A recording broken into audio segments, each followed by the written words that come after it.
He had seconds to live. The sword through his heart had already stopped beating. His uncle's soldiers had left him to rot in the forest where no one would find the rightful heir. But they made one fatal mistake. 3 years earlier, he had shown mercy to a creature that never forgets a debt. This is the story of how a prince lost everything in a single night of blood and betrayal, and how the monster he saved became the only thing standing between him and death. If you want to see how a broken boy became a predator king, you need to hear what happens next. Before we begin, please support this channel by hitting that subscribe button. These stories take days to research and craft, and your subscription helps us bring you more epic tales like this one. Now, let's go back to where it all began. 20 years ago, in the kingdom of Aldenmor, there ruled a king unlike any other. King Aldric the Just didn't rule through fear or force. He walked among his people. He listened to the farmers, broke bread with the merchants, settled disputes with wisdom instead of the sword. And he had a son, Prince Eamon. From the moment Eamon could walk, his father taught him one lesson above all others. A king's crown is heavy, my son, not because of the gold, but because of the weight of every life depending on you. While other princes learned only warfare and politics, Eamon learned something different. His father made him spend one day each week as a commoner.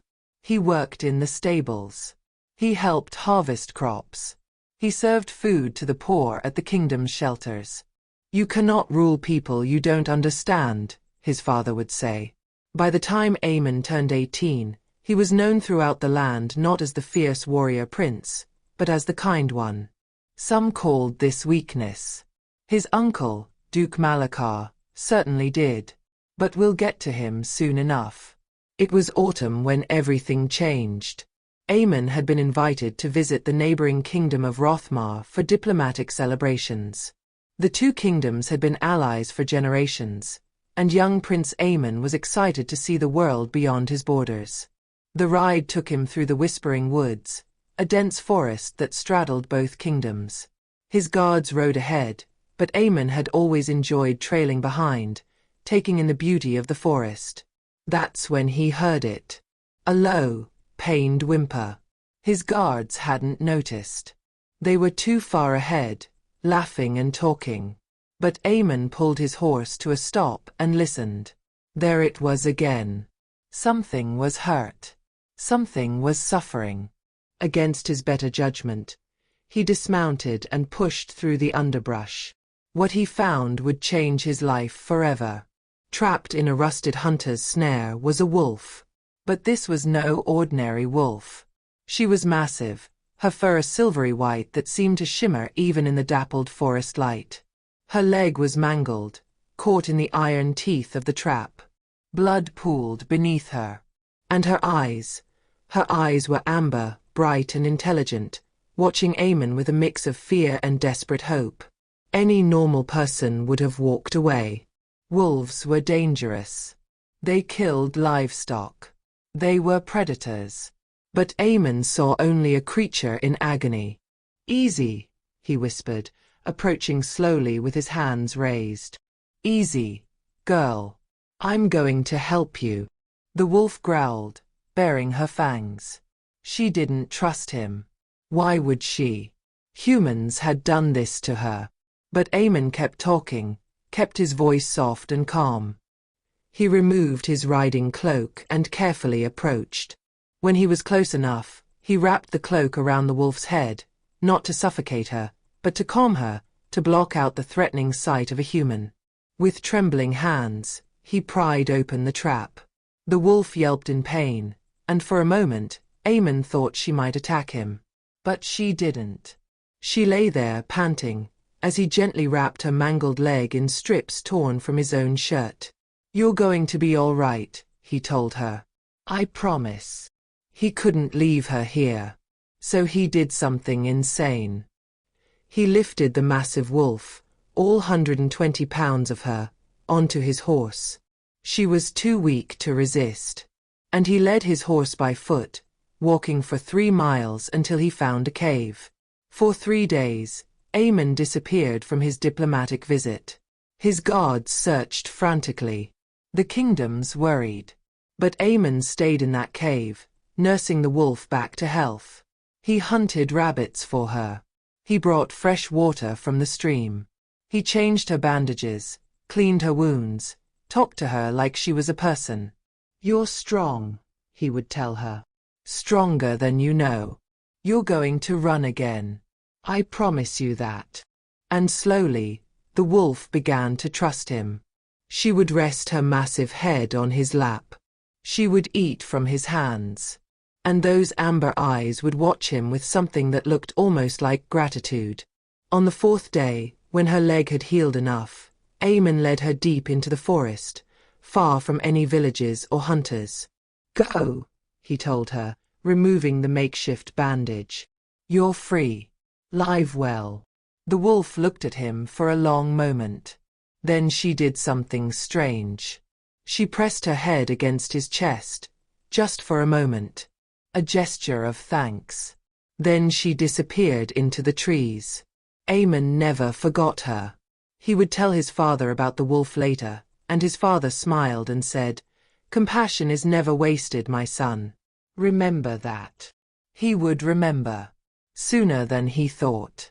3 years passed. Eamon grew into a man, beloved by his people, respected even by his father's enemies. But there was one person who smiled at him while sharpening a knife behind his back. Duke Malachar, the king's younger brother. Malachar had always been jealous. While his brother ruled, he schemed. While Aldric was loved, Malachar was feared. And he believed the throne should have been his. "Your father is weak," he once told Eamon in private, during a feast. "His kindness will be the death of this kingdom. When I was your age, I would have conquered 3 kingdoms by now." Eamon had dismissed it as the bitter ranting of an ambitious man. He didn't realize his uncle was recruiting, building an army within the army, bribing guards, making promises to nobles who felt the king was too soft. It happened on a moonless night. Eamon woke to screaming. The clash of steel. The smell of smoke. He burst from his chambers to find the castle in chaos. Guards fighting guards. Servants fleeing in terror. And at the center of it all, in the throne room, his father. King Aldric stood alone, surrounded by a dozen armed men, his own sword in hand.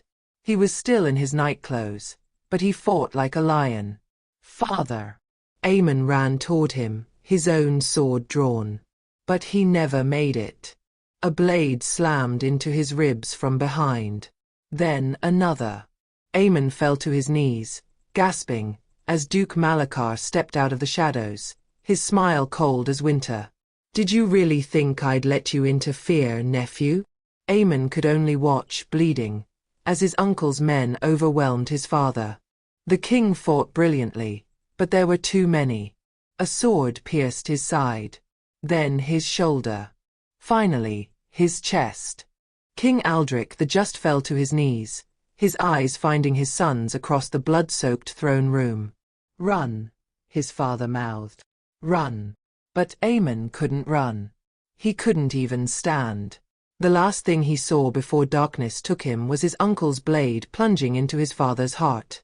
When Eamon woke, he was in the forest. The Whispering Woods. The same forest where he'd saved the wolf 3 years before. His hands were bound. His body was broken. Every breath sent fire through his lungs. 4 of his uncle's soldiers stood over him, their faces grim. "The Duke says to make it look like bandits," one said. "Just do it quick," another replied. "I don't like this. He's just a boy." He was a boy. Now he's a loose end. They beat him. Fists and boots rained down until Eamon could no longer feel his body. He tasted copper. Saw stars. Prayed for it to end. Then one of them drew his sword. "The heart," the leader said. "Make it clean." Eamon closed his eyes. He thought of his father. He thought of his kingdom, now in the hands of a tyrant. He thought of the wolf. The sword plunged down. He felt it pierce his chest, felt the cold steel slide between his ribs, felt his heart stutter and stop. The soldiers left him there, dumped in a bush like garbage, certain he would bleed out within minutes. And he should have. Any normal man would have died right there. But Eamon had done something 3 years ago that changed his fate. He had shown mercy to a creature that never forgets. She found him as the sun set. A girl, maybe his age, with silver-white hair and amber eyes. She wore simple clothes, moved like smoke through the trees. When she saw him, her eyes widened in recognition. "You," she whispered. She knelt beside his body, her hands hovering over the sword still buried in his chest. His eyes were glassy. His lips blue. No breath moved his chest. "No," she said, her voice breaking.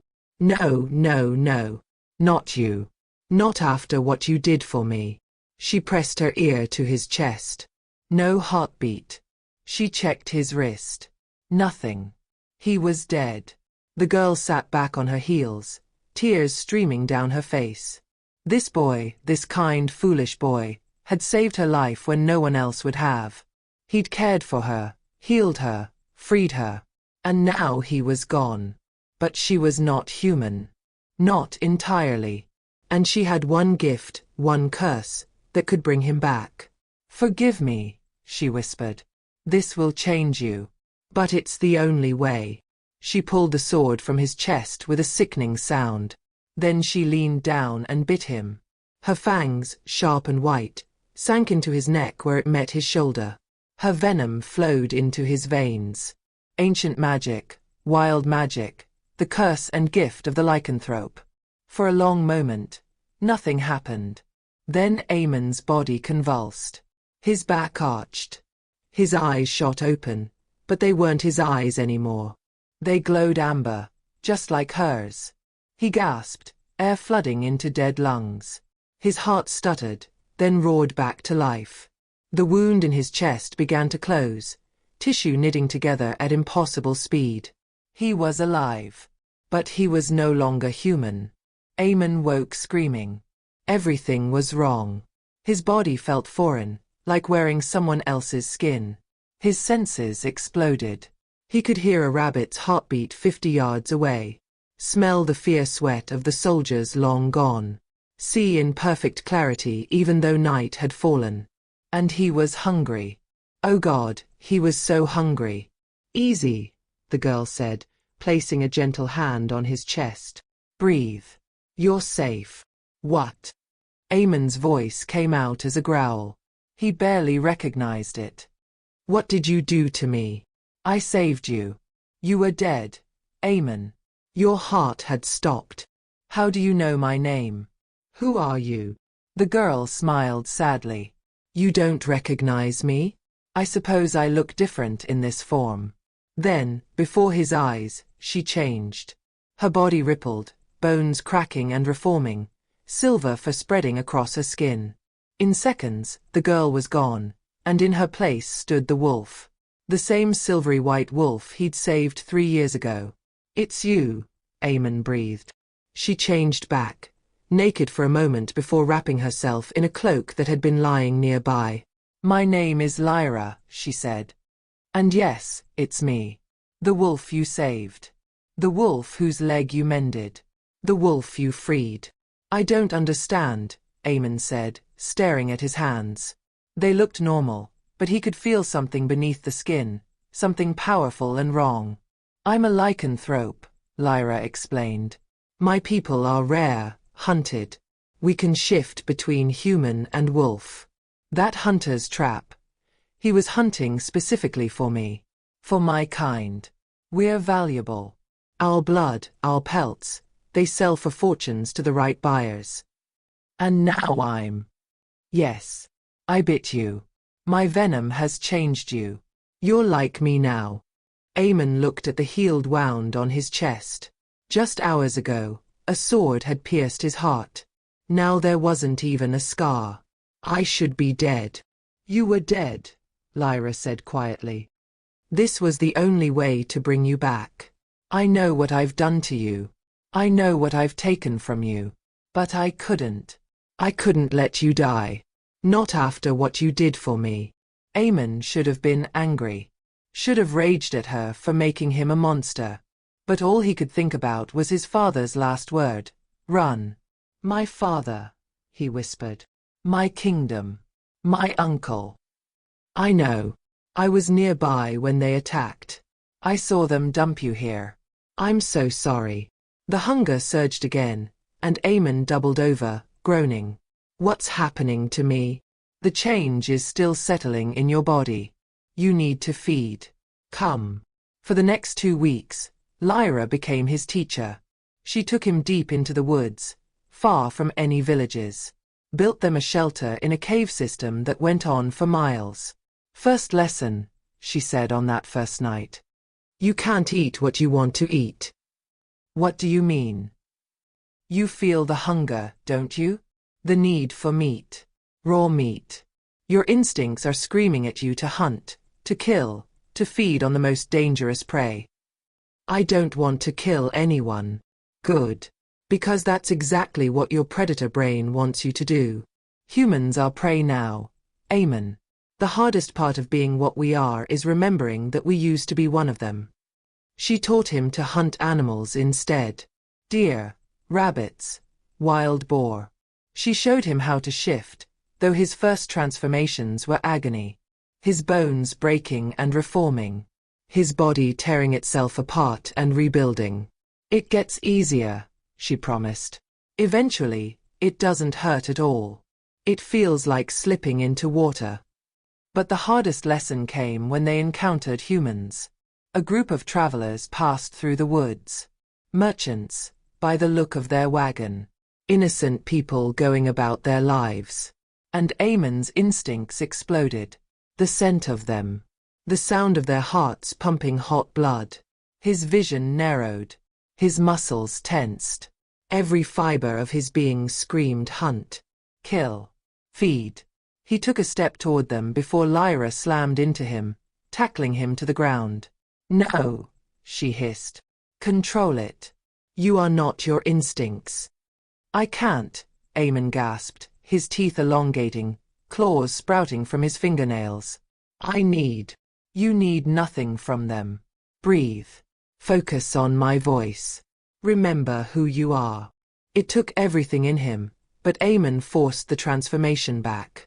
Forced the predator down. When the merchants passed safely, he collapsed, shaking. I'm a monster, he whispered. No, Lyra said firmly.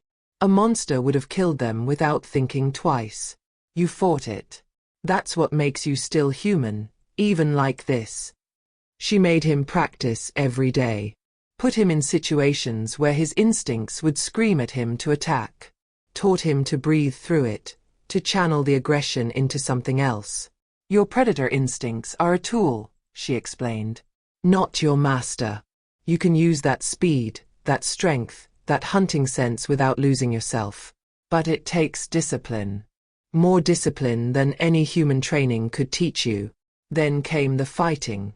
Your uncle has taken your throne, Lyra said, circling him in the clearing. If you want it back, you need to be able to fight. Really fight. I know how to fight. My father had me trained since I was. She moved faster than his eye could follow, sweeping his legs and putting him on his back in half a second. Human fighting, she said, offering him a hand up. Now you need to learn how we fight. She taught him to use his new body. How to move with inhuman speed. How to strike with claws and teeth.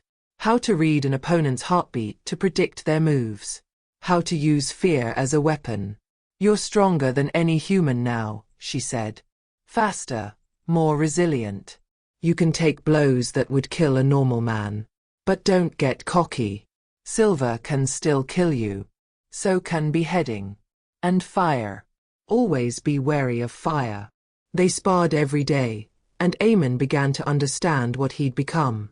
Not a monster. Not exactly. But something between human and beast. Something powerful. After 3 months in the wilderness, Eamon was ready. He'd learned to control the beast. To hunt without killing humans. to fight with abilities that would terrify any normal soldier. But he couldn't take back his kingdom alone. "I need allies," he told Lyra one night by their campfire. "Your uncle has consolidated power. Most of the nobles have bent the knee." Most. Not all. Eamon had been thinking. His father had loyal friends.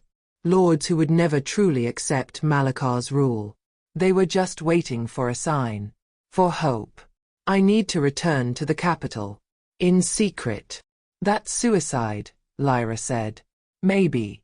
But I can't take back the throne from the forest." They made their way to the capital city under cover of darkness. Eamon wore a hood to hide his face, moved through shadows that now felt like home. The city had changed. His uncle had installed soldiers on every corner. The people looked afraid, kept their heads down. This wasn't the joyful kingdom his father had built. They made their way to a specific mansion. Lord Garrett, one of his father's oldest friends. Eamon snuck in through a window, startling the old lord in his study. "Guards!" Garrett shouted, reaching for his sword. "It's me," Eamon said, pulling back his hood. "It's Eamon." The old man's sword clattered to the floor. "Gods! We thought you were dead." Malachar said, "Bandits. My uncle's men left me for dead. But I survived." Over the next month, Eamon met with his father's loyalists in secret. Lord Garrett, Lady Ashford, Commander Thorne, who had been demoted by Malachar for questioning his orders. "The soldiers are restless," Thorne reported. "Many of them served your father. They don't trust Malachar. If you reveal yourself." "Not yet," Eamon said. "He's expecting me to rush in. We need to be smarter." They planned carefully, identified which guards were loyal, which were mercenaries, found weaknesses in the castle's new security, spread quiet rumors that the true prince lived. And Eamon used his new abilities in ways no one expected. He could move through the castle unseen, hearing conversations through walls, knowing when soldiers were lying by the change in their heartbeat. Lyra was his shadow, his protector, his conscience when the predator threatened to surface. "Are you sure you want to do this?" she asked him the night before the assault. "You could walk away, build a new life. You have powers now that most people can't imagine. You could be free." "This isn't about power," Eamon said. "It's about justice. My father built something beautiful, and my uncle is destroying it. The people are suffering. I can't walk away from that." Lyra smiled. "Your father raised you well." The attack came at dawn. Commander Thorne led the loyal soldiers through the main gate, causing a distraction. Nobles sympathetic to Eamon's cause blocked key streets, preventing reinforcements. And Eamon went through the walls. He climbed the castle like a spider, his claws finding purchase in stone. Lyra followed in wolf form, her massive body moving with impossible grace. Inside the castle, chaos reigned. Soldiers who had been secretly loyal to the true prince turned on Malachar's mercenaries. Steel rang against steel. People screamed. Eamon moved through it like a storm. A mercenary spotted him, raised his crossbow. Eamon was on him before he could fire, disarming him with inhuman speed, putting him to sleep with a blow that would have killed a normal man but merely knocked this one unconscious. "I'm not like my uncle," Eamon said to the unconscious man. "I don't kill needlessly." He fought his way to the throne room, Lyra beside him, taking down any who stood in their way but always pulling his punches, always choosing mercy over murder. Duke Malachar sat on the stolen throne, a cruel smile on his face. "The dead prince returns," he said. "How very dramatic. This ends now, uncle." "Does it? You're one man, boy. I have an army." "Had," Commander Thorne said, stepping into the throne room with a dozen loyal guards. "Most of your mercenaries have surrendered. The ones who haven't are in chains." Malachar's face twisted with rage. He drew his sword. "Then I'll kill you myself, just like I killed your weak father." They fought. Malachar was skilled, brutal, ruthless. He'd been fighting longer than Eamon had been alive. But Eamon wasn't human anymore. He moved faster than any normal man could follow. Struck with strength that dented armor. Read his uncle's every move before he made it. But he didn't kill him.